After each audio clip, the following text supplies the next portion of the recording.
Hello guys, welcome back to my YouTube channel Sindhu Shekhar.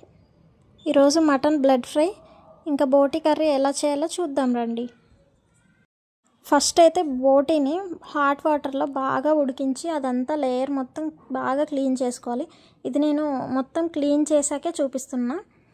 ఇప్పుడు బోటీని కుక్కర్లో వేసుకొని తగినంత వాటర్ పోసుకొని కొంచెం సాల్ట్ వేసుకొని ఒక 3-4 విజిల్స్ వచ్చేంత వరకు ఉడికించుకోండి. ఇప్పుడు సేమ్ బ్లడ్ కూడా హాట్ వాటర్లో ఒక 4 to 5 మినిట్స్ స్టవ్ ఆన్ చేసి కుక్ చేసుకోండి. ఇప్పుడు స్టవ్ ఆన్ చేసి ఒక ప్యాన్ పెట్టుకొని కొంచెం ఆయిల్ వేసుకోండి. ఈ ఆయిల్ కొంచెం హీట్ అవ్వగానే కొంచెం జీలకర్ర, ఆనియన్స్, ఇంకొన్ని పచ్చిమిర్చి వేసుకొని దీన్ని కొంచెం ఫ్రై అయ్యేంత వరకు మిక్స్ చేసుకోండి. ఈ ఆనియన్స్ కొంచెం ఫ్రై అయిన తర్వాత కొంచెం అల్లం వెల్లుల్లి పేస్ట్, పసుపు వేసుకొని ఇదంతా పచ్చివాసన పోయేంత వరకు ఫ్రై చేసుకోండి. దీన్ని కింద అడుగంటకుండా ఇలా మిక్స్ చేస్తూ ఉండాలి. ఇప్పుడు మనం ముందుగా ఉడకబెట్టుకున్న బోటీని వేసుకొని కొంచెం సాల్ట్ యాడ్ చేసుకొని ఒక 5 to 10 మినిట్స్ బాగా ఫ్రై చేసుకోండి. ఇప్పుడు ఈ బోటీ కొంచెం ఫ్రై అవ్వగానే మనం ముందు బాయిల్ చేసి పెట్టుకున్న బ్లడ్ని ఇందులో వేసుకోండి. పీసెస్ మీకు ఇంకా చిన్నగా కావాలంటే ఇలా నేను చూపిస్తున్నట్టు చిన్న చిన్నగా చేసుకోవచ్చు. కొంచెం సాల్ట్ వేసుకొని బాగా మిక్స్ చేసుకుంటూ ఉండండి. ఇప్పుడు ఈ బోటీ నేను చూపిస్తున్నట్టు ఈ కలర్ వచ్చిందంటే అది బాగా కుక్ అయినట్టు. ఈ కలర్ చేంజ్ అవ్వగానే ఇందులో కొంచెం కారం, ధనియాల పొడి, ఇంకా గరం మసాలా వేసుకొని దీన్ని బాగా మిక్స్ చేసుకోండి.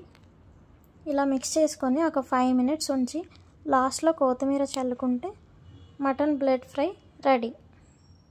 ఇప్పుడు బోటీ కర్రీ కోసం ఇంకొక ప్యాన్ పెట్టుకొని కొంచెం ఆయిల్ యాడ్ చేసుకొని ఆయిల్ హీట్ అవ్వగానే ఆనియన్స్, పచ్చిమిర్చి వేసుకొని ఆనియన్స్, పచ్చిమిర్చి కొంచెం ఫ్రై అయిన తర్వాత కొంచెం అల్లం వెల్లుల్లి పేస్ట్ కూడా వేసుకొని బాగా మిక్స్ చేసుకోండి. ఇప్పుడు టమాటో, ఇంకా కొత్తిమీర, కొంచెం 3-4 వెల్లుల్లి వేసి ప్యూరీ చేసుకొని వేసుకోండి. అందులోనే కొంచెం పసుపు, సాల్ట్ కూడా యాడ్ చేసుకొని కొంచెం ధనియాల పొడి, కొంచెం గరం మసాలా యాడ్ చేసుకొని బాగా మిక్స్ చేసుకోండి.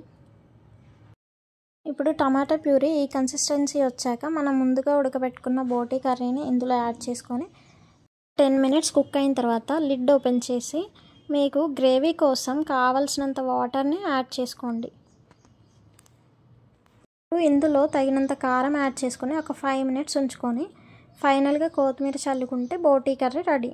మర్చిపోకుండా లైక్ చేయండి, షేర్ చేయండి, సబ్స్క్రైబ్ చేసుకోండి. పక్కనున్న బెల్ ఐకాన్ని క్లిక్ చేయండి. Bye bye.